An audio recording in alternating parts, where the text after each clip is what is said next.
Oke, baik. Sekarang saya menjelaskan tentang salah satu topik di penelitian, yaitu tentang analisa data. Ya. Jadi di analisa data ini, ya, salah satu hal penting yang harus mahasiswa perhatikan yaitu tentang pertama, yang harus dikenali itu ada beberapa hal, misalnya tujuan penelitiannya. Ya.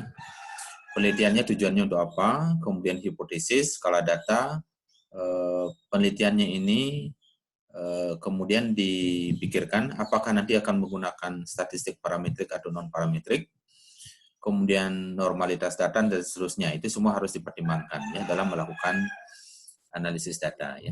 Oke, baik. Saya mulai dari sebelum masuk ke tujuan penelitian, biasanya kita sudah bisa mulai mempertimbangkan analisis datanya itu ketika kita membaca judul penelitian. Ya. Nah, judul penelitian itu makanya harus dibuat dengan jelas, kemudian tidak terlalu panjang, sehingga begitu kita membaca judul, kita sudah bisa memahami kemana arah penelitiannya. Ya. Nah, sehingga dari sana sebenarnya sudah bisa tergambarkan kira-kira analisisnya seperti apa. Ya. Nah, semestinya seperti itu. Ya. Nah, contoh misalnya, ya, silakan ditanggapi. Ya. Misalnya ada penelitian dengan judul tingkat pengetahuan ibu hamil. Kalau demikian, statistik deskriptifkah yang dipakai atau statistik inferensial? Silakan. Jadi penelitiannya judulnya tingkat pengetahuan ibu hamil. Itu misalnya. Kalau tingkat pengetahuan, analisis yang kita gunakan nanti statistik deskriptif atau statistik inferensial. Ada yang bisa menanggapi? Atau sebelum ini sudah belajar tentang statistik? Ada nggak materi sebelumnya? Ada dosen lain yang mengajar? Silahkan di-mute kalau ada yang ingin berkomentar.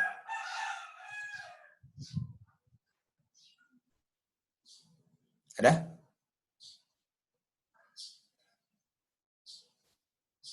Baik, kalau tidak ada, saya jelaskan satu-satu dulu. Ya. Jadi kalau statistik deskriptif, ya, statistik deskriptif itu biasanya yang dianalisis itu misalnya ya frekuensi. Ya.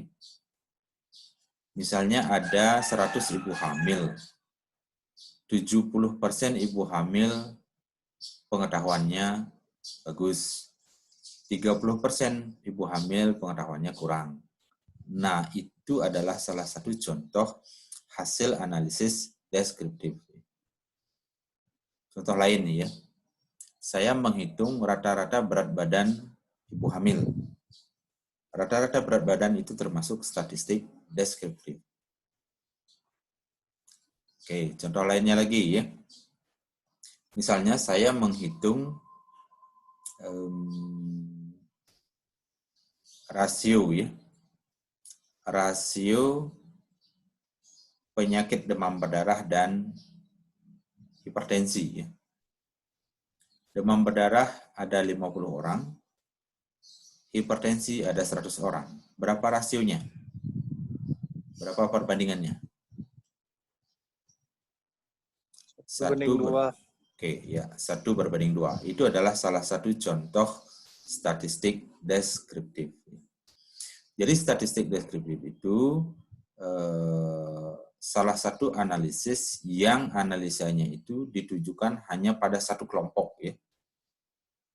Satu kelompok tanpa membandingkan satu dengan yang lain, tanpa menghubungkan satu dengan yang lain, tanpa membedakan dan seterusnya. Jadi ketika dia melakukan analisis di satu kelompok saja ya, tanpa menghubungkan dan sebagainya, maka kita katakan dia sebagai statistik deskriptif. Oke. Tetapi kalau kita menghubungkan satu sama lain, misalnya ya, hubungan antara pengetahuan ibu hamil dengan pengetahuan ibu hamil dengan akses pelayanan kesehatan, ya, akses pelayanan kesehatan. Nah, ternyata ada hubungan antara makin baik pengetahuan dia, akses dia terhadap pelayanan kesehatan juga makin baik. Misalnya begitu. Nah, berarti dia ada menghubungkan. Ketika dia menghubungkan dua variabel itu, berarti bisa kita kategorikan sebagai statistik inferensial. Ada yang bilang inferensial, ada yang bilang analitik. Oke. Sampai di sini ada pertanyaan? Ada? Baik, kalau tidak ada, saya lanjut ya. Nah, itu salah satu analisis ya. Nah, untuk bisa menentukan analisisnya, maka kita harus kenali dulu ya tujuan penelitian kita seperti apa ya. Misalnya ya, salah satu tujuan penelitian saya misalnya ingin mengetahui tingkat pengetahuan ibu hamil. Ya. Kalau tingkat pengetahuan ibu hamil tujuannya untuk mengetahui tingkat pengetahuan ibu hamil, maka statistik yang dipilih apa? Statistik deskriptif. Ya. Tapi kalau tujuan penelitiannya misalnya menguji, salah satu tujuan penelitian misalnya menguji hubungan antara pengetahuan dengan perilaku ibu hamil.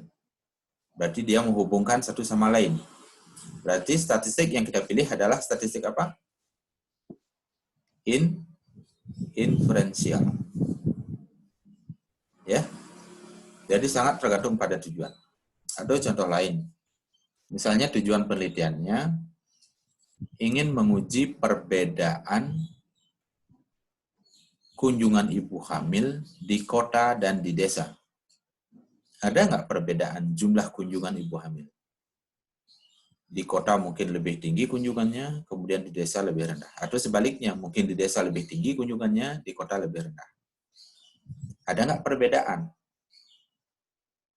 Nah, untuk menguji itu kita pakai uji statistik. Ketika dia memakai uji statistik, berarti dia statistik inferensial. Ya? Paham ya?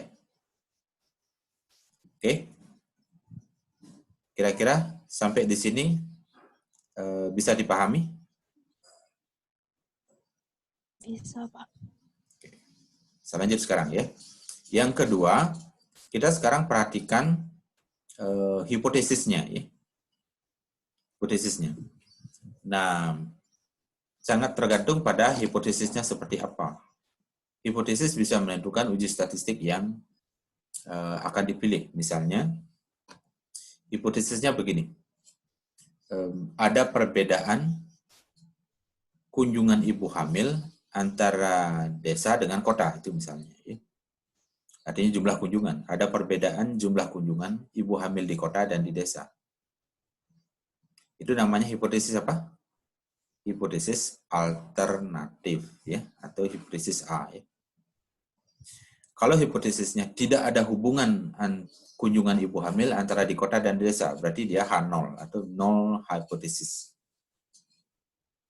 Ya. Jadi dengan adanya hipotesis, kita bisa menentukan berarti ini statistik inferensial. Kemudian lebih lanjut, inferensial yang dipakai, inferensial yang mana? Ada dua. Ada parametrik dan non-parametrik. Ya.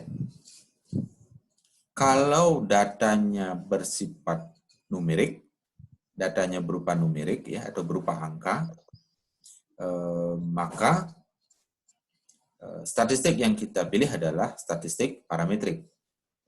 Tetapi kalau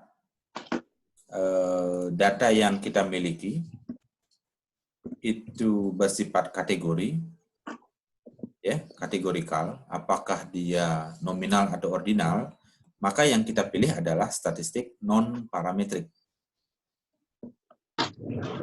Ya. Jadi itu sangat mempengaruhi ya, statistik apa yang akan kita pakai. Kemudian selanjutnya normalitas data. Ya. Setelah kita punya data, datanya kita uji. Salah satu syarat parametrik atau statistik parametrik itu adalah datanya harus berdistribusi normal. Ketika datanya tidak terdistribusi normal, maka statistik yang kita pilih adalah non-parametrik. Ya? Oke, di slide selanjutnya saya akan jelaskan detail satu-satu ya. Kemudian yang lain juga yang perlu diperhatikan adalah skala data atau variabelnya, apakah dia numerik atau tidak, ya, interval atau tidak, rasio, kemudian nominal atau ordinal, ya. Kemudian variabelnya independen atau dependen. Itu juga menentukan analisis. Ya. Oke. Untuk melakukan analisis, yang perlu kita siapkan, yang pertama, misalnya alat ukurnya adalah kuesioner. Ya. Maka kuesioner yang ada ya dipakai untuk mengumpulkan data. Kemudian begitu data terkumpul, kuesionernya dicek lagi, ya, divalidasi. Apakah kuesionernya itu datanya sudah lengkap atau tidak, ya? Apakah datanya ini sudah benar atau tidak, ya? Jadi pastikan, ya, data yang terrecord dalam kuesioner itu memang datanya valid, ya. Oke. Kemudian setelah datanya dianggap lengkap, maka yang bisa adik-adik lakukan adalah melakukan input data, ya. Jadi lakukan input data, datanya dimasukkan, ya. Ada dua cara, sebenarnya banyak cara, ya. Tetapi yang paling umum misalnya apakah adik-adik nanti masukkan itu di Excel atau SPSS, ya. Saya menyarankan langsung saja gunakan SPSS, ya. Jangan sampai 2 kali kerja nanti udah masuk ke Excel, kemudian dari Excel pindah lagi ke SPSS. Lebih baik gunakan SPSS atau software lainnya, ya. Tapi saya menyarankan pakai SPSS.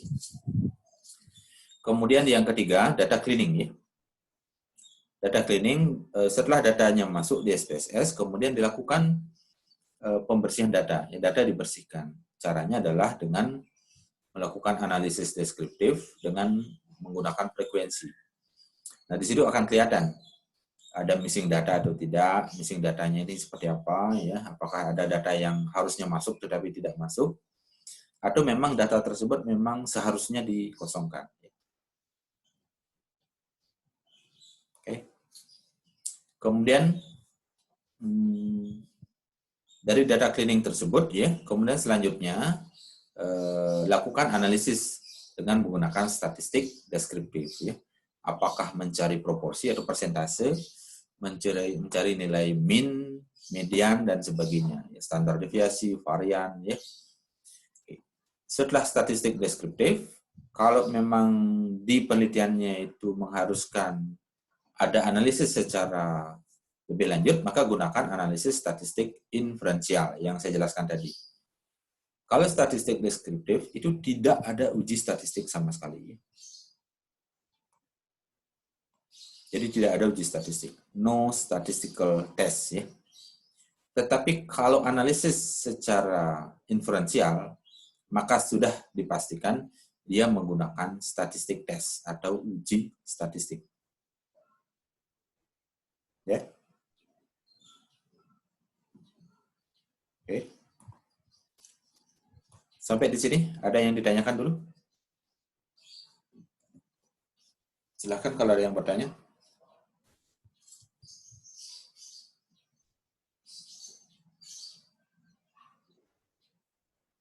Oke, bisa saya lanjut? Oke, saya lanjut dulu, ya. Ada beberapa hal penting dalam analisis data yang menggunakan SPSS. Pertama, adik-adik harus bisa, pertama, select cases. Select cases ini penting, ya, untuk bisa memilih responden yang mana yang akan dianalisis. Misalnya, adik-adik punya 100 responden. Kita ingin menganalisis yang laki-laki saja, maka lakukan select cases. atau perempuan saja, itu misalnya. Atau responden yang di kota saja, atau kita analisis hanya responden yang di desa, ya. Atau bisa jadi adik-adik menganalisis lebih spesifik, menganalisis responden yang laki-laki, tinggal di kota, tingkat pendidikan SMA, itu misalnya. Itu bisa dilakukan dengan select cases di SPSS. Sudah belajar SPSS ya?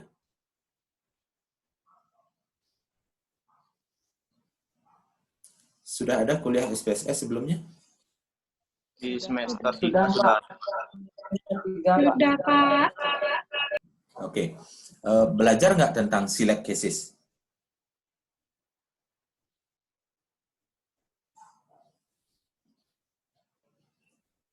Belum, Pak. Belum. Select case belum, Pak. Kalau record belum. Record belum, Pak. Oke. Kemudian yang ketiga, compute variable. Belum, Pak. Belum, Pak. Belum, Pak. Semestinya ini dipelajari karena ini dasarnya sekali. Oke, jadi compute itu adik-adik nanti bisa menghitung ya.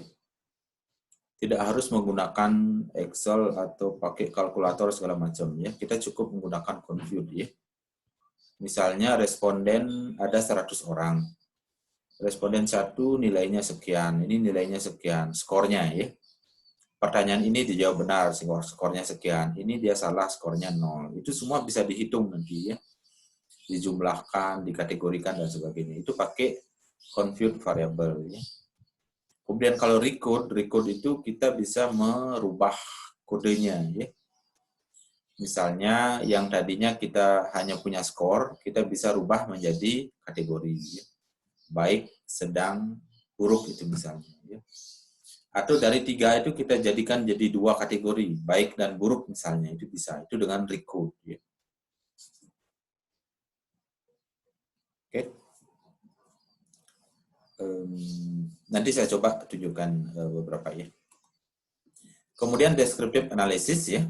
Misalnya ya, kita menghitung frekuensi. Misalnya, berapa orang ibu hamil yang melakukan kunjungan 3 kali selama hamil. Berapa orang yang 1 kali, berapa orang yang 2 kali, itu frekuensi. Laki-lakinya ada berapa orang, perempuan ada berapa orang, itu frekuensi. Ya. Kemudian rasio.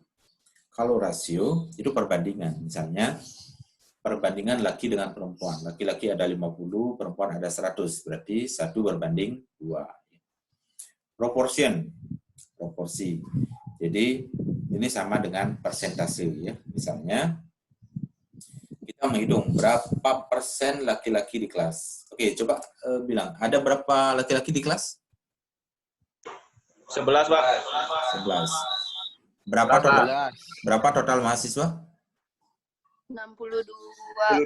62. Silakan dihitung proporsinya. Coba dihitung. Berapa persen itu? Dihitung saja manual ya.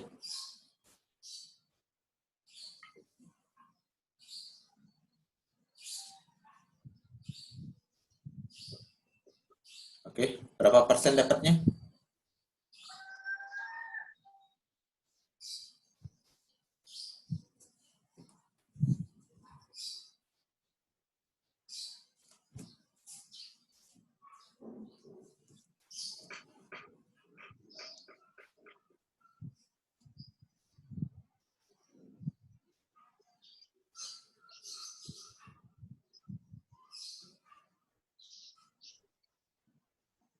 Oke, berapa?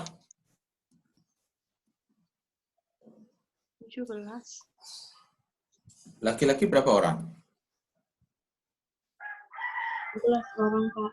11, Pak. 11. Total mahasiswa? 62. 62. Jadi cara menghitung proporsinya gimana? 11 per 62 kali 100%. Ya, hasilnya berapa? 17%.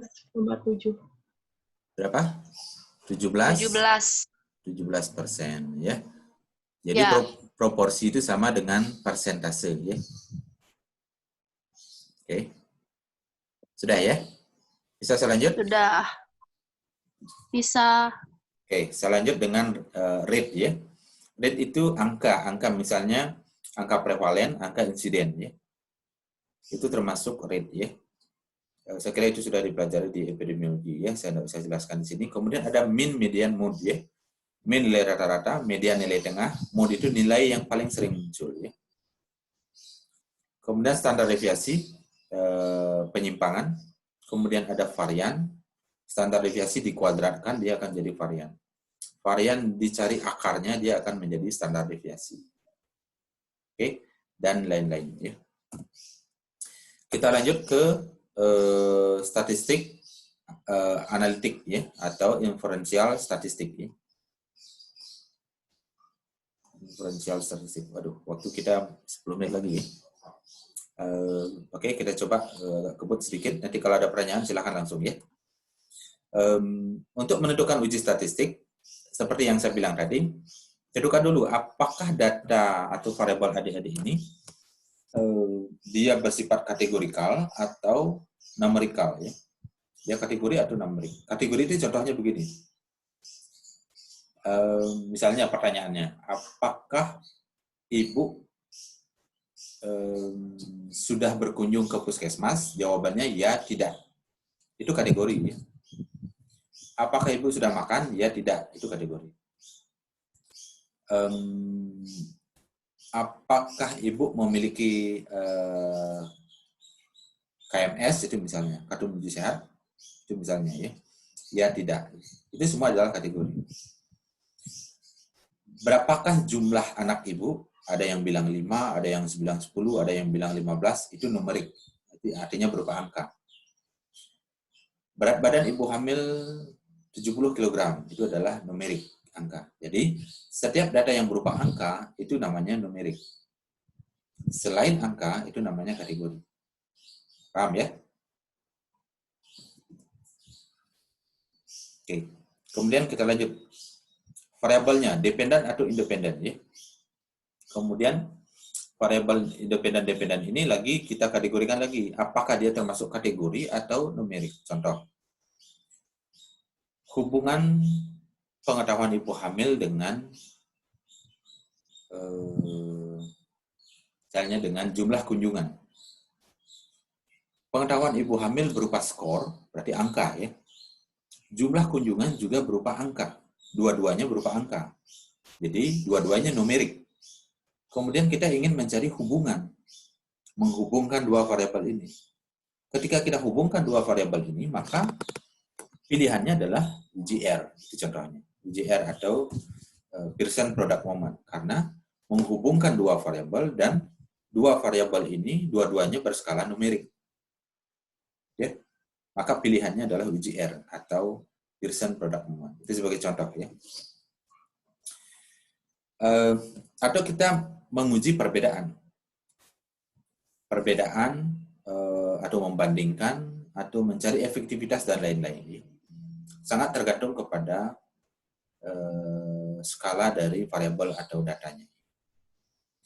Kemudian jenis penelitian, apakah hubungan, perbedaan, dan seterusnya. Pilihan uji statistik. Pilihannya ada dua. Apakah statistik parametrik yang mau dipilih atau non-parametrik. Kalau datanya berupa kategori, tidak berupa angka, maka pilihannya adalah non-parametrik. Sebaliknya, ketika datanya itu numerik, maka yang dipilih adalah parametrik. Ya. Tetapi ada syaratnya kalau parametrik. Datanya harus berdistribusi normal. Ya. Kalau dia tidak normal, kita ganti dia menjadi non-parametrik. Ya. Parametrik, contohnya adalah t-test. Uji T, ya. Apakah independen t-test atau dependent t-test. Contoh lain, Pearson Product Moment atau UGR yang saya bilang tadi. ANOVA, Analysis of Variant, ya. ANOVA, disingkat ANOVA, Analysis of Variant. Dan lain-lain. Ya. Kalau non-parametrik, contohnya adalah chi-square. Ya. Tolong jangan bilang chi-square. Ya. banyak mahasiswa atau teman yang lain mengatakan chi-square. Saya menyarankan pakai chi-square ya. Oke. Yang kedua bisa dengan menggunakan Fisher-Exact test, logistic regression, Spearman rule, dan lain-lain. Itu semua adalah non-parametrik. Tetapi saya menyarankan ke mahasiswa, kalau memang datanya berupa angka, pilihan pertama adalah parametrik. Kalau tidak sesuai parametriknya atau tidak memenuhi syarat, baru ganti ke non-parametrik. Contoh, kita pakai uji R karena menguji hubungan tadi, ya, tetapi ternyata datanya tidak fungsi normal dan sebagainya, tidak terpenuhi. Karena tidak terpenuhi, maka tidak cocok pakai parametrik. Kita ganti dengan non-parametrik. Non-parametrik, uji R harus diganti. Salah satu uji alternatifnya adalah Spearman rule. Jadi dari uji R kita ganti ke Spearman. Ya. Oke. Saya kira itu penjelasan saya tentang analisis dan bagaimana memilih uji statistik. Sampai di sini ada pertanyaan? Nanti akan saya jelaskan sedikit tentang SPSS ya, karena tadi mahasiswa masih bingung terkait dengan select cases dan sebagainya. Nah, karena waktunya sudah habis untuk menggunakan aplikasi Zoom, cukup hanya 40 menit. Jadi saya akhiri dulu, kemudian kita masuk ke sesi berikutnya ya. Sepakat begitu? Ya? Iya, Pak. Oke. Silakan siapkan pertanyaan dan sebagainya. Kalau ada pertanyaan, kemudian setelah itu kita akan diskusi.